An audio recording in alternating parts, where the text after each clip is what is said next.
for the scenarios present in case checklist spreadsheet. So let me quickly take you over the scenario, one of the scenarios. So as you can see that the scenario document, we have different columns.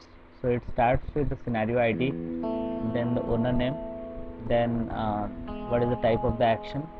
So it can be original action or post decree.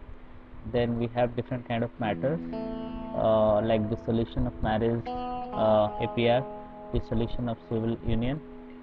Similarly, we have different kind of matters like dissolution of marriage, APR, dissolution of civil union, modification of child support, and or parenting time, so on and so forth. So then we need to mention whether this matter is with kids or without kids, then how we are filing, then who is filing.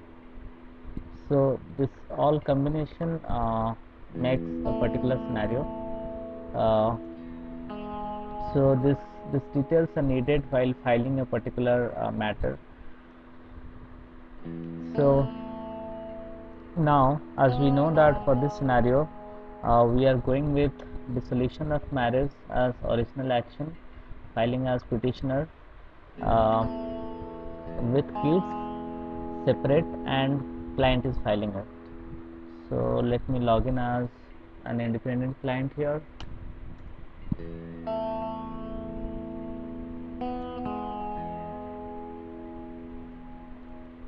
So the next column talks about different checklists that we have. For example, the column J says that we need to verify two kind of checklist. The first one is show always, means the checklist which will be shown always on the page.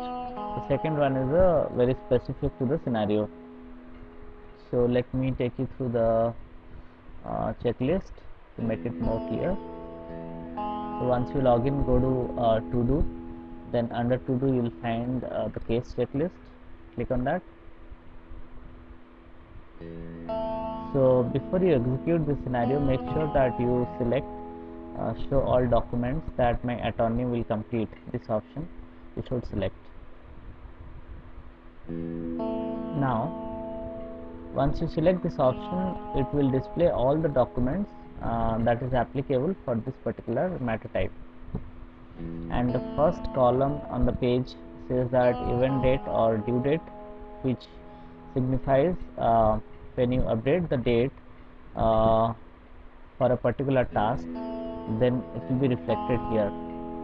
So once that particular event or task or document is completed, then you can go ahead and update the date. So we have corresponding event schedule date, then completed and submitted status. So for each type we have different kind of checklist that you can see here. So I'll explain you about one or two types so that you can follow the same for the rest of the checklist. Okay, so let's take an example for initial research and decisions. Here as you can see that we can see 1 2 3 4 5 6 total 6 items are present under this particular group. So let's, for example, we'll match consider method of decision making. We'll see that whether it is present or not. So as you can see on the page that consider method of decision making is present, that means it's a pass. So likewise we have to verify all these four checklist item in the checklist one. So when I say a checklist is shown always, that means regardless of the kind of scenario it is, it will always be present in the page. And the checklist 2 is very specific to the scenario. For example, in this case it's a dissolution of marriage with kids, so child support calculation is very much expected, that you can see in the first item in the list of checklist 2. However, that is not present under initial research and decision. here. So it's a known issue which is already reported in Jira. So following the same steps for the remaining sections, you need to verify each and every checklist. Likewise, we have SFS and disclosure work, then filing your case, then soon after filing, and all that. Okay, so you need to follow the same steps till you come to column number T. Then for column U, you see that it says show all document option equals to unchecked. That means you go to the page, then you unselect this option which says show all documents that my attorney will complete.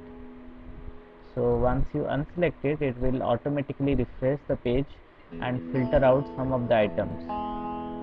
So you have to verify that the items whatever is listed in the checklist 3, they are the hidden document, means they are not present in the page. For example, if I search for instructions to file petition for dissolution of marriage, that should not be present on this particular page. Let me do a quick search. However, you can see that this document is still present. That means it's a bug that we need to file in Jira. Okay, so the next column talks about execution status. If the test scenario is executed successfully without having any issues, then we mark it as pass. If there is any kind of issues that we have already tracked in Jira, or let's say we are going to file a new issue for that, then in the node section we'll provide the Jira ID, and then the execution status should be marked as failed. And if we are still working on this, then we'll mark it as in progress. Then the next column talks about filing your case test, means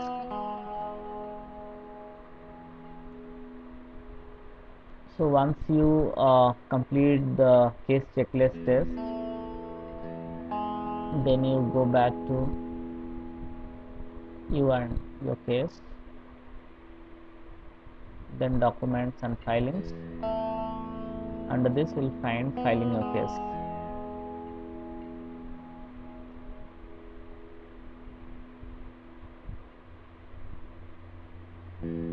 So here you can see the set of documents that we need to verify as part of this testing,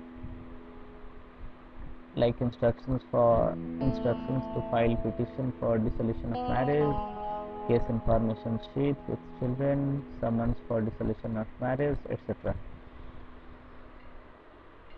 So for column Y, we need to verify in initial status conference page.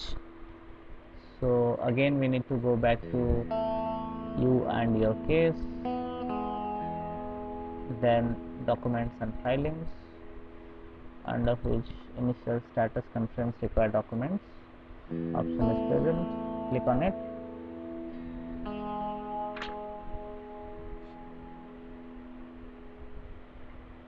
So currently this page is not completed, so we need to wait till it is present for testing. So in future, if you have many more pages that we need to test corresponding to this particular scenario, we'll keep adding new columns, and once all the columns are tested properly, then we'll mark the execution status as pass if it passes, or fail if it fails. The same approach we need to follow for execution of all the scenarios that you can see here. So currently we have more than 100 scenarios. Okay, so that's all I have for this particular video. Thanks for watching.